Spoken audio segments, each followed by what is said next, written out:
오늘 말씀은 시편 37편 1절에서 6절 말씀입니다. 거룩하신 하나님의 말씀입니다. 악을 행하는 자들 때문에 불평하지 말며 불의를 행하는 자들을 시기하지 말지어다. 그들은 풀과 같이 속히 배임을 당할 것이며 푸른 채소같이 쇠잔할 것임이로다. 여호와를 의뢰하고 선을 행하라. 땅에 머무는 동안 그의 성실을 먹을거리로 삼을지어다. 또 여호와를 기뻐하라. 그가 내 마음의 소원을 내게 이루어 주시리로다. 내 길을 여호와께 맡기라.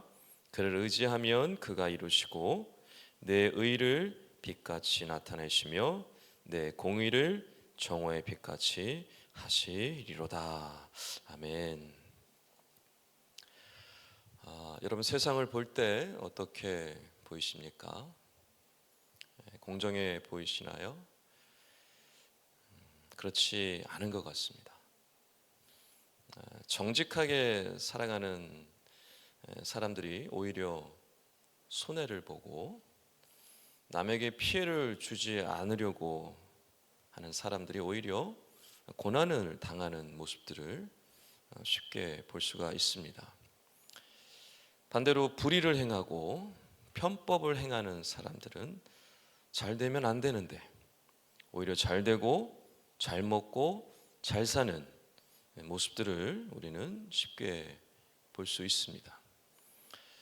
이러한 모습들, 이 시대 그리스도인들이 가지고 있는 가장 큰 시험거리, 바로 이 악인의 형통이 아닐까 싶습니다. 오늘 이 말씀이 바로 이 악인의 형통에 대한 하나님의 답변입니다. 우리가 시편을 여러분 묵상하고 있는데 악인과 의인이 반복해서 등장을 합니다.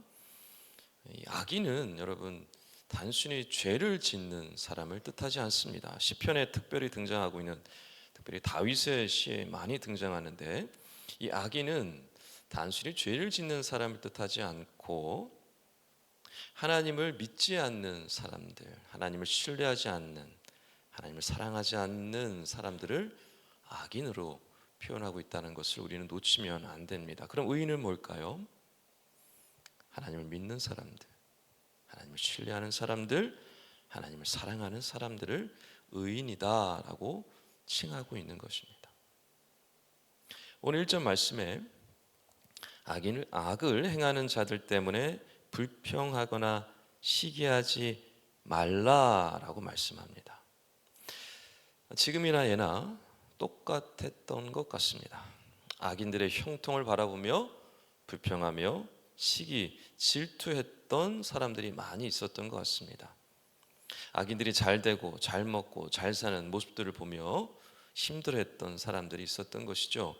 근데 뭐라고 하시는 것입니까? 불평하지 말아라.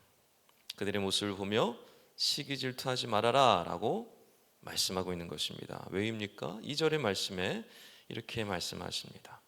그들은 풀과 같이 사라지고 푸른 채소와 같이 쇠할 것이기 때문이다 라고 말씀합니다. 우리가 악인들의 형통을 보며 분노하거나 시기하는 이유가 뭘까요? 그들의 형통이 영원할 것이다 라고 생각하기 때문에 그렇습니다. 근데 하나님께서 뭐라고 말씀하시는 것입니까? 그렇지 않다. 그들은 풀과 같이 사라질 것이고 푸른 채소같이 시들을 것이다 라고 말씀하시고 있는 것입니다. 이것을 보통 이제 우리는 하나님의 주권, 하나님의 섭리라고 말씀합니다. 하나님께서 세상을 창조하시고 나 몰라라 하시거나 내버려 두시거나 방관하시는 것이 아니라 지금도 여전히 주권적으로 행사하시고 통치하신다라는 개념이 바로 하나님의 주권, 하나님의 섭리라는 뜻입니다. 그렇기 때문에 하나님께서 잠시 악인의 형통을 허락하시지만 하나님의 섭리를 이루신 후에는 반드시 심판하신다 라는 말씀입니다. 그러니 악인의 형통을 보며 불평하거나 시기 질투하지 말아라 라고 말씀하시는 것이죠. 이 하나님의 주권, 하나님의 섭리를 믿는 사람들을 의인이라고 말씀합니다. 그 의인이 어떻게 살아가야 하는가? 그럼 이제 의인은 삶의 어떠한 모습들로 살아가야 하는가라는 그 메시지를 이제 3절 이하에 주고 있습니다. 세 가지입니다. 여호와를 의뢰하여라. 여호와를 기뻐하여라. 여호와께 맡겨 드려라. 이 세 가지입니다.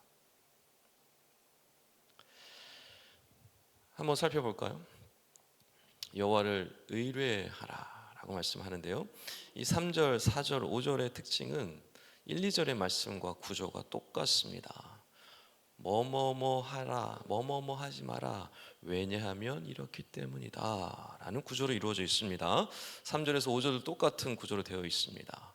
여호와를 의뢰하라, 왜냐하면 이라고 메시지가 이어집니다. 한글 성경을 보면 이게 잘 나타나지 않아서 이게 무슨 뜻인가 싶습니다. 그런데 단순한 구조입니다. 여호와를 의뢰하라, 왜냐하면 그는 성실하시기 때문이다 라고 말씀하고 있습니다.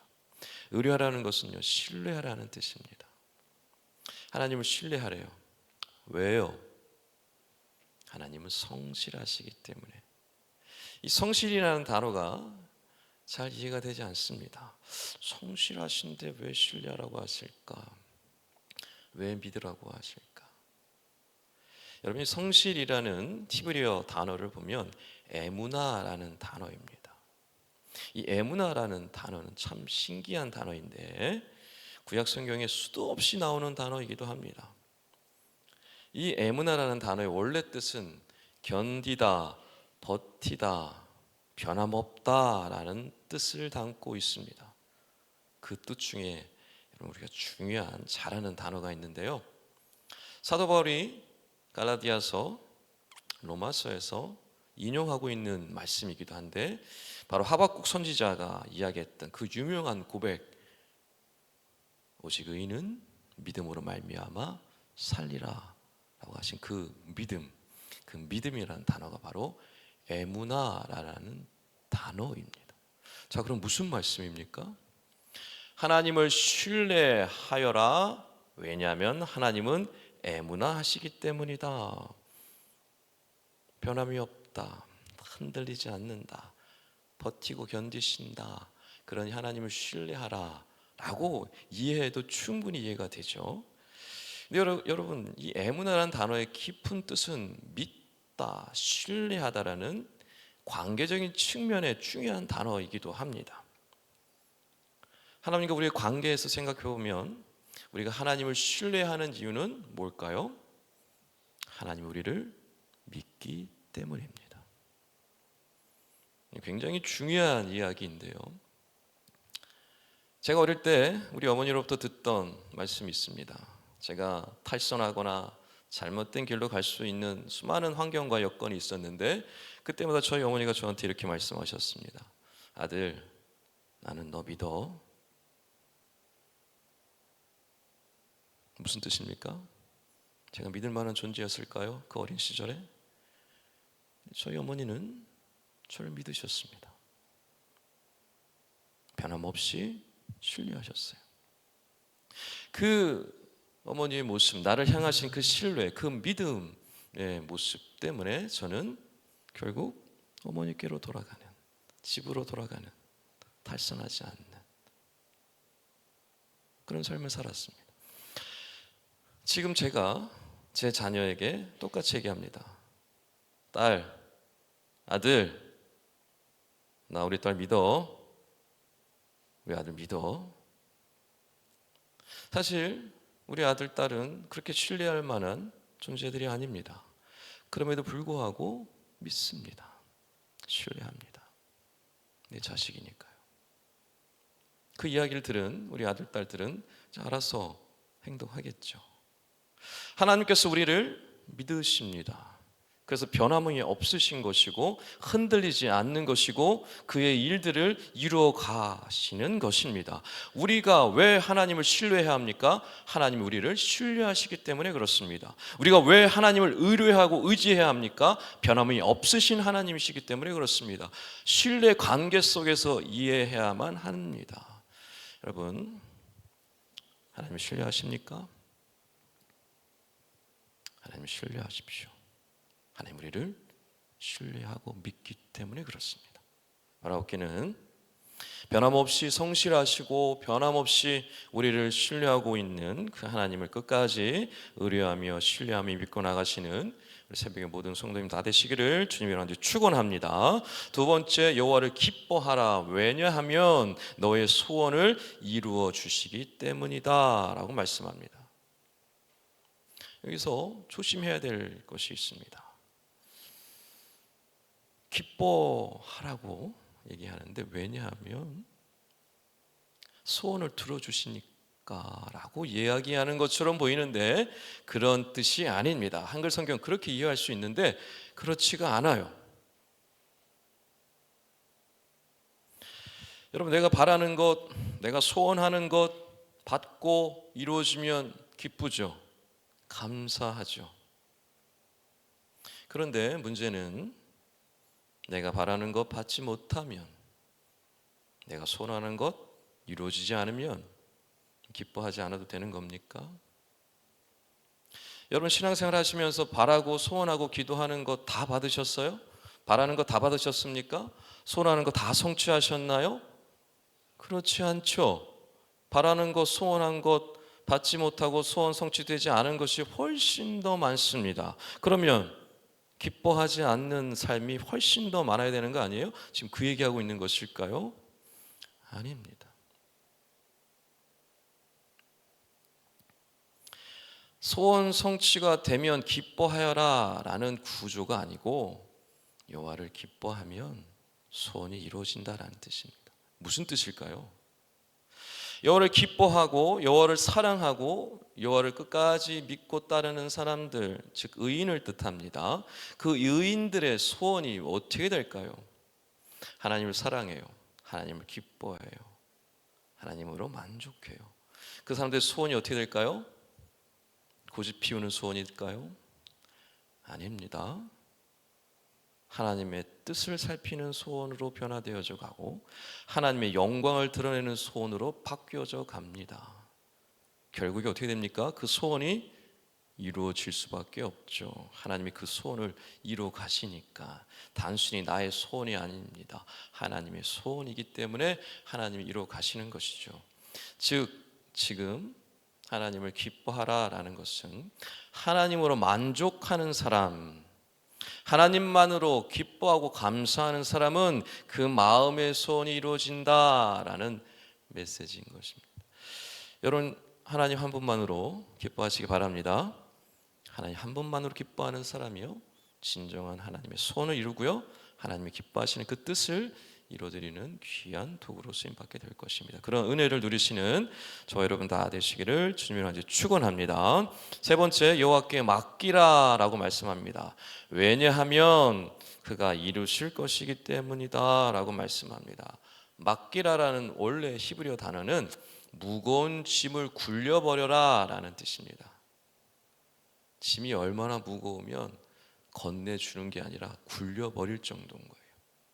그 짐을 굴려버려라. 무슨 뜻입니까? 하나님께 네가 감당하지 못하는 그 짐 내어 맡겨드려라 라는 뜻입니다.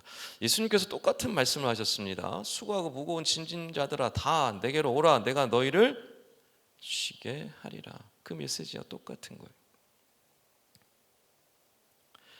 여러분, 우리가 마음의 평안을 누리지 못하고 믿음의 진보를 이루지 못하는 이유가 무엇입니까? 내가 내 짐을 홀로 지고 가려고 하기 때문에 그렇죠. 내가 이 짐을 반드시 다 짊어지고 가야만 되니까 우리가 마음의 평안을 누리지 못하고 쉼을 누리지 못하게 되는 겁니다. 그런데 하나님께 맡기라 해요. 누구만 맡길 수 있을까요? 의인만 맡길 수 있습니다. 하나님을 신뢰하는 사람, 하나님을 믿는 사람, 하나님만으로 기뻐하는 사람, 하나님께 의지하는 사람, 그 의인만 하나님께 맡겨 드릴 수 있습니다. 어떻게 맡겨요? 어떻게 맡길 수 있습니까? 하나님께 나아가 엎드리는 거죠. 기도하는 겁니다. 기도하기 시작할 때 하나님께서 우리의 짐을 짊어져 주시고 쉬게 하시고 역사에 주기 시작을 하시는 것이죠. 내가 홀로 내 짐을 지고 가려고 할 때, 끝까지 고집 피울 때 우리는 평안을 누리지 못하고 쉼을 누릴 수 없습니다. 여러분, 어떤 무거운 짐을 지고 가고 계십니까? 힘든 어려움들을 다 짊어지고 계십니까? 여호와께 맡기시기 바랍니다. 여호와께서 여러분을 쉬게 해 주실 것입니다. 여러분을 평안의 길로 인도해 주실 것입니다. 그런 평안과 쉼과 은혜를 누리시는 저와 여러분 되시길 간절히 축원합니다. 말씀을 정리합니다. 마지막 6절에 보면 내 의가, 드디어 의라는 단어가 등장을 합니다. 내 의가 정오처럼 빛날 거야, 빛처럼 비춰질 거야 라고 말씀합니다. 의인의 삶은 이와 같고요, 하나님을 의뢰하며 하나님을 기뻐하며 하나님께 맡겨드리는 삶을 살아가는 이 의인은 결국 빛으로 밝아져서 세상에 비추어진다라고 말씀합니다. 여러분, 악인의 형통을 불평하지 말아라, 시기 질투하지 말아라, 뭐뭐뭐 하지 말아라 라는 것으로 우리가 힘들어할 필요가 없습니다. 우리가 하나님을 의뢰하고 기뻐하고 맡기며 살아갈 때 더 이상 악인이 번영이 어떻든 악인의 형통이 어쨌든 중요하지 않습니다. 그저 의인의 삶을 살아갈 뿐이죠. 그때 하나님은요, 우리를 통해서 세상에 빛을 비춰 주시는 것입니다. 바로 길은 그런 은혜를, 그런 빛을 세상에 비추며 하나님의 그 놀라우신 사랑을 전하며 나가시는 우리 새벽의 모든 성도님들 다 되시기를 주님을 축원합니다. 기도하겠습니다. 사랑하는 주님, 오늘도 귀한 말씀으로 우리 영혼을 깨워주시니 감사합니다. 악인의 형통을 보며 불평과 시기했던 저희를 용서하여 주시옵소서. 이제 온전한 믿음으로 나아가길 원하오니 오직 여호와만으로 신뢰하며 주님만으로 기뻐하며 주님께 온전히 맡겨드리는 삶을 살게 하여 주시옵소서. 그래 참된 평안을 누리며 믿음의 성숙을 이루는 의인의 빛을 바라는 저희 모두가 되게 하여 주시옵소서. 감사하며 사랑하시는 우리 주 예수 그리스도 이름으로 간절히 기도하옵나이다. 아멘. 함께 기도하기를 원합니다. 지금 들은 말씀이 내 삶으로 이어지게 하여 주시옵소서. 2025년 또 다른 희년 3년의 복이 가정마다 부서마다 공동체마다 임하게 하여 주시옵소서. 금세 한가를 통해 받은 은혜를 기억하고 삶에서 귀한 복을 누리게 하여 주시옵소서. 질병과 재해로 인해 고통받는 영혼들을 치료해 주시고 회복의 은혜를 허락하여 주시옵소서. 수험생과 취업준비생을 축복하시고 지혜와 능력을 더하시고 귀한 열매를 맺게 하여 주시옵소서. 싱크 청년부를 축복하시고 세상을 밝히는 등불과 같은 삶을 살게 하여 주시옵소서. 공동기도 제목과 개인기도 제목을 놓고 기도하신 후에 삶의 자리로 나아가겠습니다. 성령의 말씀을 하나님 아버지, 오늘 귀한 말씀을 통하여 우리를